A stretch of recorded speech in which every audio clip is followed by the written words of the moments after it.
हम नाम लेके कहते हैं कि इमरान खान चोर है। वही आप कह रहे नाम हैं। लेके कह आप रहे ही को कह रहे हैं, अशरफ साहब, पीपल्स पार्टी को कह रहे हैं, नाम नून लीग को लेके कह रहे हैं। अशरफ लीडर तुम्हारे डाकू बनारसी ठग हों, लुटेरे हों, मुल्क सारे का पट्टा बैठ गया।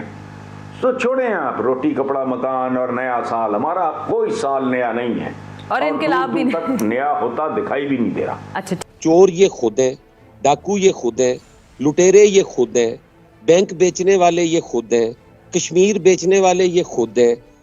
बात सारी इतनी है कि अमेरिका इस वक्त जो है उसको पाकिस्तान की इतनी जरूरत नहीं है जितनी पाकिस्तान को अमेरिका और मगरिब की जरूरत है। पाकिस्तान के जितने फाइनेंशियल प्रॉब्लम्स हैं वो चाइना और रीजनल पॉलिटिक्स सॉल्व नहीं करेगी।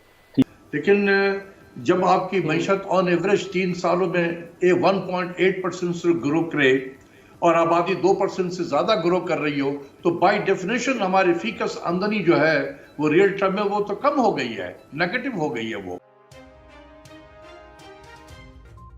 हेलो फ्रेंड्स, अपना हिंदुस्तान न्यूज़ में आपका स्वागत है। जिस तेजी के साथ पाकिस्तान की इकोनॉमी के हालात ख़राब होते जा रहे हैं, उसका असर टीवी शो पे भी दिखने लगा है। आए दिन टीवी शो पे लड़ाई झगड़े चालू हो गए, एक दूसरे को चोर कहा जा रहा है और गलत भाषा बोली जा रही है।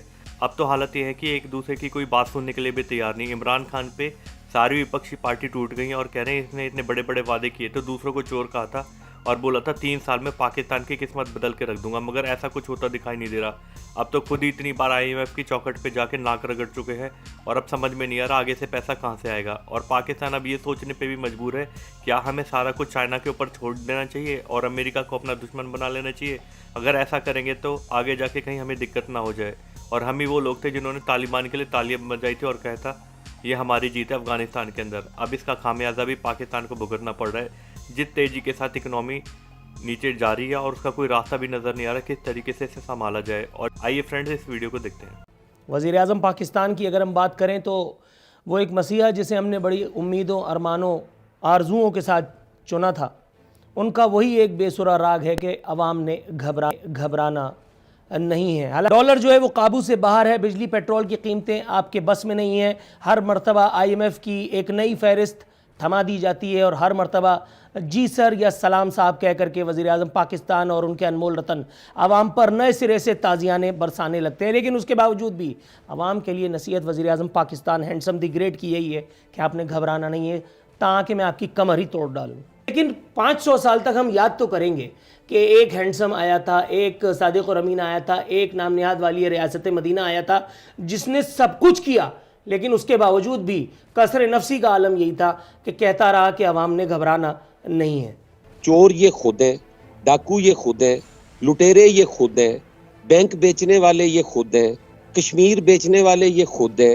और लोगों को ये चोर और डाकू, हम नाम लेके कहते हैं कि इमरान खान चोर है, आप भी नाम लेके कह दिया करें। वो अंडरस्टूड है, आप वो तो अंडरस्टूड है कि आपको ही कह रहे हैं, किसी और को नहीं कह रहे, आपको ही कह रहे हैं। अशरफ साहब आपको ही कह रहे हैं, आपको ही कह रहे हैं। अशरफ साहब पीपल्स पार्टी को कह रहे हैं, नून लीग को कह रहे हैं। अशरफ साहब, बात करते हुए एहतियात क्या करें। अशरफ साहब सर बात करते हुए एहतियात क्या करें। आपको हसन मुर्तजा साहब शोर है, वही आके शोर मचाना। अशरफ साहब प्लीज, ऐसा नहीं क्या करें, अशरफ ऐसा साहब नहीं करें, प्लीज, बहुत देर बर्दाश्त कर रहे हैं। अशरफ साहब प्लीज थोड़ा सा डेकोरम। सर हसन मुर्तजा साहब सर थोड़ा सा तवक्कुफ की इस्तदा है। दोनों मौजूद मेहमानों से तवक्कुफ की इस्तदा है। आज भी कोई हल नहीं है, आज भी कोई हल नहीं है। आज भी बाजार गर्म किया। अशरफ साहब, फवाद चौधरी साहब हो, ये शेख रशीद साहब हो, इस टीम के साथ ये चाहते हैं कि ये तरक्की कर जाएंगे। जिनको बोलने की तमीज नहीं है, जिन्हें बात करने की तमीज नहीं है। वो एक जर्नलिस्ट के बारे में कुछ फरमा रहे थे, उनकी वो वीडियोस भी लीक हुई।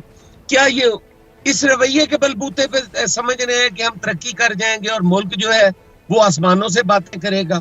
आज ये रोज कहते थे ग्रीन पासपोर्ट की इज्जत नहीं है। आज क्या पूरी दुनिया के अंदर ग्रीन पासपोर्ट की जो इज्जत हो रही है वो हम देख नहीं रहे?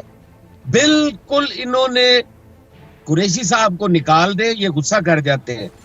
बाकी सारों ने क्या किया है मुझे ये बता दे। सर अभी पूछ लेते हैं, हमारे साथ मौजूद हैं डॉक्टर निसार चीमा साहब। पॉलिसी इन्होंने कोई एग्रीकल्चर पॉलिसी दी है, इन्होंने कोई लेबर पॉलिसी दी है, कोई एजुकेशन पॉलिसी है, बिल्कुल ठीक है, हेल्थ पॉलिसी है, कोई रोड मैप दिया है? मैं आपकी तरफ आता हूँ सर। पिछलों का रोना रोते रहेंगे। मैं आपकी तरफ 4 साल गुजरने को डॉक्टर निसार चीमा साहब, सर मुझे आपको मेरी आवाज आ रही? लीडर तुम्हारे डाकू बनारसी ठग हों, लुटेरे हों, वो पाकिस्तान लुट के तुम खा गए, शराफत आपकी जो है वो रुकने में नहीं आती, सियासत आपकी शराफत की थी, मुल्क सारे का पट्टा बैठ गया। तो छोड़ें आप रोटी कपड़ा मकान और नया साल, हमारा कोई साल नया नहीं है और इनकलाब भी तक नया होता दिखाई भी नहीं दे रहा। अच्छा, इस वक्त आपको क्या लगता है कि इमरान खान साहब जो हैं उनके पास क्या रास्ता है? क्योंकि उनके वजीर कह रहे हैं कि हम महंगाई कंट्रोल करना चाहते हैं और हो रही है, लेकिन ज़मीनी हकायक तो इसके बिल्कुल बरक्स हैं। सर, आप मुझसे बेहतर जानते हैं, तो इमरान खान साहब के लिए क्या कहेंगे? कोई कुछ समझ आ रहा है आपको उनकी लाइन लेंथ?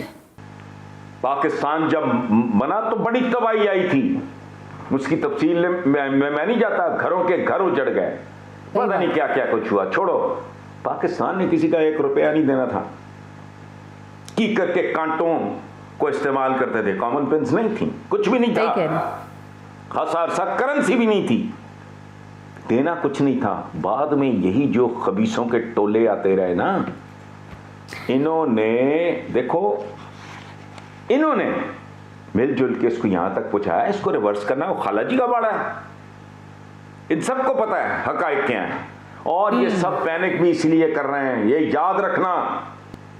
तो अभी इतने डेंट ये डाल गए, इतने छुरे मार गए इस मुल्क की इकोनॉमी को, उस ज़िबा हो चुकी इकोनॉमी है, इसको नए सिरे से जिंदा करने, इस्तवार करने की बात है। क्या वाकई अमेरिका महसूस कर रहा है कि पाकिस्तान किसी कैंप पॉलिटिक्स का हिस्सा बन रहा है और ये अमेरिका को बर्दाश्त नहीं है? बात सारी इतनी है कि अमेरिका इस वक्त जो है उसको पाकिस्तान की इतनी जरूरत नहीं है जितनी पाकिस्तान को अमेरिका और मगरिब की जरूरत है। पाकिस्तान के जितने फाइनेंशियल प्रॉब्लम्स हैं वो चाइना और रीजनल पॉलिटिक्स सॉल्व नहीं करेगी। ने तो बाकायदा अफगानिस्तान में अपनी फतेह का ऐलान किया ना, जब तालिबान ने टेक ओवर किया तो आपके वजीरों ने, आपके सफ़ीरों ने, आपके एनालिस्ट ने, आपके मीडिया ने बाकायदा ऐलान किया कि हमारी फतेह हुई है। ठीक है, तो यहाँ पाकिस्तान को अपने स्ट्रेटेजिक इंटरेस्ट को देखना है। सवाल ये पैदा होता है कि अगर चाइना ही के ऊपर आप सब कुछ तकिया करके बैठ जाएंगे तो ऐसा ना होना हुए कि आइंदा कुछ सालों में और कुछ अरसे में वही पत्ते आपको हवा देने लगे। और आप ये देख रहे हैं कि अभी भी कुछ अनसर्टेनिटी है इस पूरी रिलेशनशिप में। तो पाकिस्तान को इस वक्त जो पाकिस्तान का जो इम्तिहान है, पाकिस्तान का जो टेस्ट है, वो इस नेगेटिविटी को ख़त्म करें वेस्ट के साथ, और इस बात को तस्लीम करें कि अभी भी जो पूरा वर्ल्ड ऑर्डर है वो इससे वेस्टर्न वर्ल्ड ऑर्डर। ठीक है, अभी चाइना ने कोशिश की है कि अपना नया, और रशिया के साथ मिलकर अपना बैंकिंग सिस्टम वगैरह इंट्रोड्यूस करें, लेकिन अभी बहुत दूर की बातें हैं। ये पाकिस्तान के इमीडिएट इंटरेस्ट और जो एक फोर्सिबल इंटरेस्ट इसमें है कि पाकिस्तान अपनी रिलेशनशिप वेस्टर्न उसके साथ सही करे। और मैं 100% हमारे कामरान साहब से एग्री करता हूँ कि देखिए, जिस मुल्क की पर कैपिटा इनकम गिर जाए एब्सोल्यूट नंबर में, तो वो मुल्क की क्वालिटी ऑफ लाइफ तो नहीं बढ़ रही होती है ना, उसके लिविंग स्टैंडर्ड जो है वो कमतर होता चला जा रहा है। लेकिन जब आपकी मईशत ऑन एवरेज 3 सालों में 1.8% से ग्रो करे और आबादी 2% से ज़्यादा ग्रो कर रही हो, तो बाय डेफिनेशन हमारी फीकस आमदनी जो है वो रियल टर्म में वो तो कम हो गई है, नेगेटिव हो गई है वो। तो फिर हमारी क्वालिटी ऑफ लाइफ बेहतर तो हो ही नहीं सकती बाय डेफिनेशन। तो जो है बस ये एक जिसको कहते हैं ना डाउनवर्ड एडजस्टमेंट जो है वो प्रोसेस उसका जारी है। इसको हम रेस टू द बॉटम भी कहते हैं कि हम एडजस्ट करते चले जा रहे हैं डाउनवर्ड। अगर कहीं पहले ज़माने में 5 घंटे लोड शेडिंग थी तो अब 6 घंटे हो गई है, तो हम एडजस्ट कर जा रहे हैं, 7 घंटे हो जाएगी, मजीद एडजस्ट कर जाएंगे। पोल लगा हुआ है, उस पर बल्ब भी लगे हुए हैं लेकिन बिजली है नहीं उसमें।